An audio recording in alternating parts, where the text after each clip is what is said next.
Poland کے ایک چھوٹے سے قصبے میں ایک غریب لڑکی رہا کرتی تھی۔ نام تھا مانیا سکلوڈووسکا۔ وہ ٹیوشن پڑھا کر گزر بسر کرتی، دن رات محنت کرتی، صرف ایک خواب لیے، عزت، پہچان۔ 19 برس کی عمر میں وہ ایک امیر گھرانے کی 10 سالہ بچی کو پڑھاتی تھی۔ اسی گھر کا نوجوان بیٹا اس سے متاثر ہوا اور پھر دونوں نے شادی کا فیصلہ کر لیا۔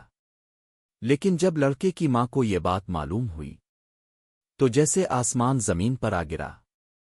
اس نے مانیا کو کان سے پکڑا، پورچ میں لایا، نوکروں کو آواز دی اور چیخ کر کہا، یہ لڑکی جس کے پاس پہننے کو صرف ایک فراق ہے، جس کے جوتے پھٹے ہوئے ہیں، جسے دن میں صرف ایک بار پیٹ بھر کھانا نصیب ہوتا ہے، وہ بھی ہمارے گھر سے، یہ میرے بیٹے کی بیوی بننا چاہتی ہے۔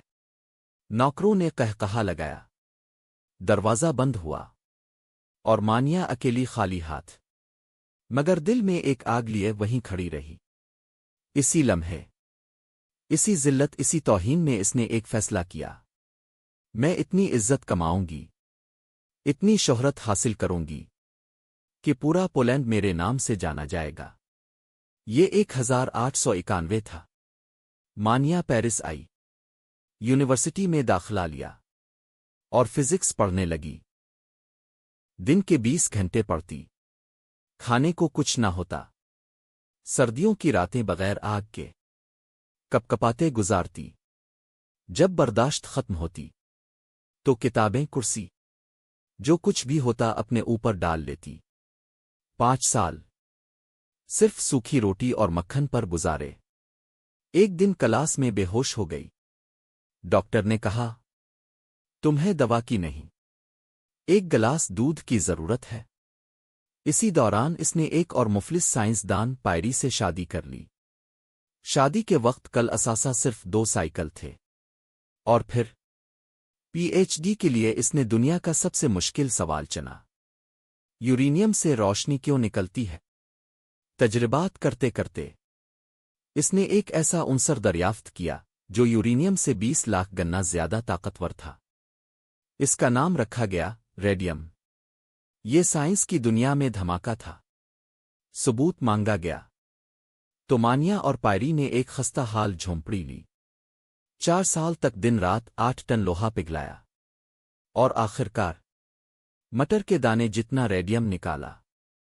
زہریلی گیسوں نے مانیا کے پھیپھڑوں میں سوراخ کر دیے، لیکن وہ نہ رکی نہ جھکی۔ یہی ریڈیم کینسر کے لاکھوں مریضوں کے لیے امید کی کرن بن گیا۔ ہم جسے آج ریڈیئیشن تھراپی کہتے ہیں، وہ اسی مانیا کی دریافت ہے۔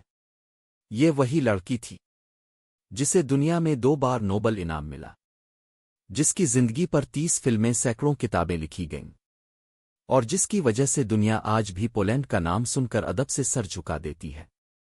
اور جب دنیا نے اس عظیم کارنامے کے بدلے اربوں ڈالر کی پیشکش کی تو مانیا نے صرف ایک شرط رکھی، میں ریڈیم صرف اس کمپنی کو دوں گی جو ایک بوڑھی پولش عورت کا مفت علاج کرے گی۔